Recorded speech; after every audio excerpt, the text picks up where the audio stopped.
Bienvenidos a interbolivia.com. Recuerda que tienes acceso a todos los episodios de nuestro podcast en nuestra página web. Visítalo. Empecemos.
Luego de meses de investigación independiente, imparcial y técnica, el pueblo boliviano conoce la verdad. Durante el trabajo de estos meses nos hemos esforzado por llamar por su nombre a los hechos que hemos estudiado. El GIEI no duda en calificar a los hechos de Sacaba y Sencata como masacres. Es esencial que quienes resultaron víctimas obtengan justicia. Anunciamos al pueblo boliviano que, según las recomendaciones planteadas, estableceremos una comisión del más alto nivel para avanzar en el censo de las víctimas y su correspondiente reparación integral. Asimismo, exhortamos a la Asamblea Legislativa Plurinacional a aprobar en el menor plazo posible el juicio de responsabilidades para establecer la autoría, responsabilidades y sanciones de estas graves violaciones de derechos humanos. Esto no es venganza, nosotros queremos justicia, tiene que haber justicia. Ahora agradecemos que el Grupo Internacional de Investigadores Expertos haya trabajado en el país. Ni olvido ni perdón, justicia, hermanos. No es el odio el que impulsa nuestros actos, sino una pasión por la justicia que hemos dado cuenta a lo largo de nuestra vida. Muchas gracias.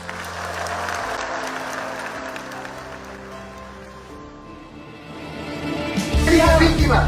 No solamente el MAS es víctima acá. No solamente el movimiento al socialismo es víctima. Diga Bolivia faltando de respeto. Por favor, respete a Bolivia. No se entrevistó con el comité, no se entrevistó con la Unión y está hablando de que son grupos parapoliciales.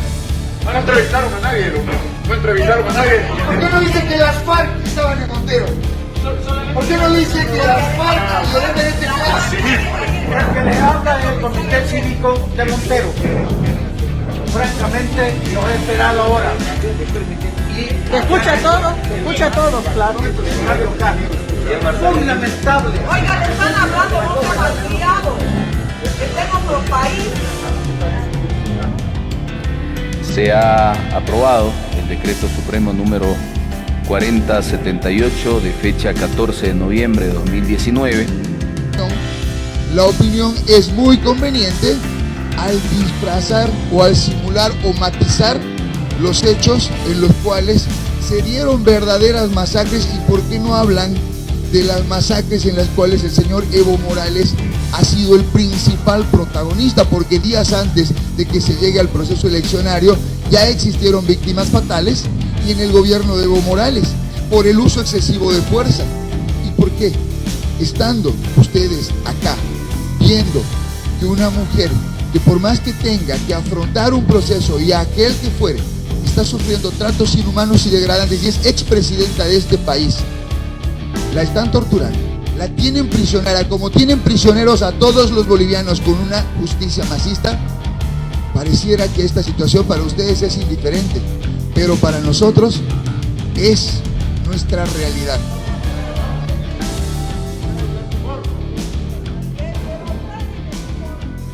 El contexto pertenece a Yuri Torres y Max Hinderer Cruz de La Razón. Te dejo el link en la descripción, visítalo. Cuando uno se sumerge en las 468 páginas del informe del Grupo Interdisciplinario de Expertos Independientes, GIEI, sobre los hechos ominosos ocurridos en el contexto de la crisis postelectoral de 2019 que vivió Bolivia, le produce un sentimiento de desasosiego muy intenso, o sea, un terror. Es como si la máquina del tiempo hubiera hecho un giro brusco y nos ubicaría en aquellos tiempos tenebrosos de las dictaduras militares, cuando el miedo estampaba, como si fuera un tatuaje atroz, sobre nuestro cuerpo y ajallo.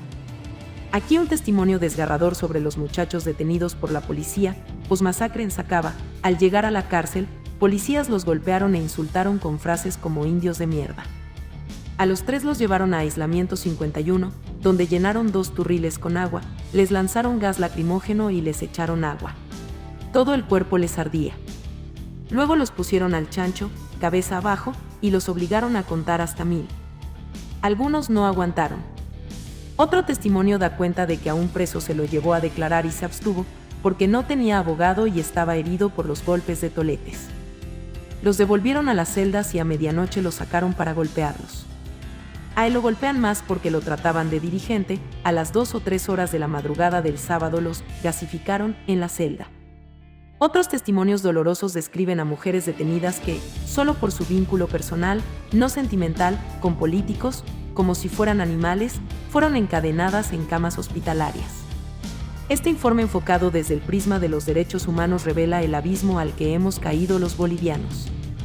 La crisis política desempolvó rancios espectros que se arrastran desde la colonia. En el contexto del conflicto sociopolítico se convirtieron en acicates movilizadores. Además, el informe del terror muestra detallada y contundentemente la vulneración de los derechos humanos, arrestos ilegales, torturas, vejaciones a mujeres, el uso excesivo de la fuerza de policías y militares perpetrando masacres siniestras, inclusive con ejecuciones extrajudiciales, y discriminación a los heridos en los hospitales por su origen étnico, geográfico y político. Este rosario de atropellos a la dignidad humana contó con una fiscalía inepta y, sobre todo, servil al poder político. El informe del GIEI, además, muestra que la vulneración de los derechos humanos contó con el mal manejo periodístico de los mass media y las redes sociales que operaron como dispositivos de estigmatización personal y social de las víctimas del conflicto. Asimismo, el informe del terror da cuenta de que no solamente hay una contradicción entre la sociedad y el Estado, sino también existe una situación más enrevesada. El tejido social está quebrantado, lo que se expresó en el enfrentamiento violento entre diferentes sectores de la sociedad civil, inclusive con ribetes étnico-raciales. En lo político, el informe del GIEI desmontó 2 narrativas negadoras de las masacres y la ruptura constitucional. El informe no habla de golpe de Estado, pero sobre la sugerencia militar y policial para la renuncia presidencial de Evo Morales, que aceleró la estocada constitucional. Dice, la capacidad de actuación armada de esas instituciones demuestra que la diferencia entre una sugerencia y un ultimátum puede no ser más que una cuestión semántica. Y con referencia al autonombramiento presidencial añade, sin el quórum requerido, en el recinto de la Asamblea Legislativa, Jeanine Áñez se declaró presidenta interina. Aquí también es una cuestión semántica. Dicen que la historia la escriben los vencedores de las grandes luchas históricas. Y con cada nueva lucha, con cada nueva época se renueva nuestra responsabilidad ante las narrativas dominantes, de revisarlas y de ponerlas a prueba. Es justamente por eso que las grandes luchas históricas siempre fueron al mismo tiempo luchas por la primacía de narrativas, y muchas veces fueron luchas de reivindicación de los puntos de vista históricamente reprimidos, omitidos, exterminados. Si nuestro país sería un niño, sería uno de aquellos niños con muchos moretones y aún más cicatrices, un niño incansable que cae y vuelve a caer, y que siempre se levanta, uno de aquellos niños que más cansado está más berrinche hace. Y hay una verdad en esos porrazos, en esos golpes, una verdad que no es logocéntrica, que no es polisémica, que no es cuestión de interpretación, la historia no solo es expresión escrita de los que saben escribir y por eso se creen mejorcitos, de los que dominan los medios de comunicación y tienen las bibliotecas grandes. La historia también se escribe en nuestros cuerpos, en todos nuestros cuerpos y en todos nuestros sentimientos. Es aquí donde se escriben las historias cuyas palabras siempre quedan cortas, las historias visibles e invisibles, los placeres y los traumas, los miedos y las esperanzas. Es aquí que resuenan los cantos de gloria y se ahogan los llantos. Es aquí donde se acumula su verdad. Quien ha sufrido dolor, por ejemplo, sabe que su verdad no es para nada relativa, por lo contrario, su verdad es absoluta, así con el miedo, así con el duelo. La verdad del golpe es un golpe en el bajo vientre de una joven mujer esposada a una cama carcelaria, condenada a perder un embarazo ante los ojos de toda una nación. La verdad del golpe son los golpes en las gargantas de quienes lloran por sus familiares asesinados. La verdad del golpe son 40 impactos letales en las cabezas, en los torsos y en las vidas de los que estuvieron en primera línea en Sacaba y Sencata en defensa de la democracia. La verdad del golpe es un golpe a la dignidad de la mayoría de la población al ver uniformados del Poder Ejecutivo pisoteando y quemando la huipala, nuestro símbolo patrio, en público. Desde el punto de vista de la democracia, no hay discusión si hubo golpe de Estado o no lo hubo. Todos sabemos que en las elecciones presidenciales de 2020, probablemente las elecciones más íntegramente observadas por organismos internacionales en la historia en nuestro país, no solo se votó por un presidente, vicepresidente y representantes en el legislativo, sino también se votó por una narrativa sobre lo que habíamos vivido el año anterior, entre octubre de 2019 y octubre de 2020. El voto valía para quienes queríamos que cuenten la historia, nuestra historia. Y el resultado fue contundente.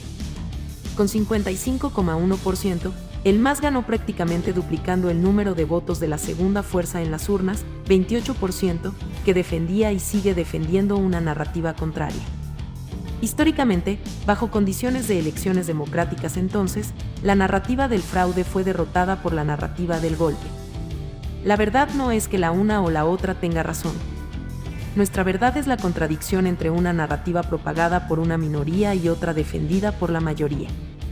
El peligro para un gobierno democráticamente elegido no es lo que tenga para decir la oposición, pero sí las medidas que una minoría es capaz de tomar para atentar contra la voluntad de la mayoría, una mayoría democrática que después de un año de humillación finalmente pudo dignificarse en las urnas. La verdad es una condición histórica, no una palabra más o menos cierta. Comparte y opina, suscríbete a nuestro canal interbolivia.com y te espero en el próximo episodio. Subimos vídeo y contenido todos los días. Siempre que esté despierto, claro.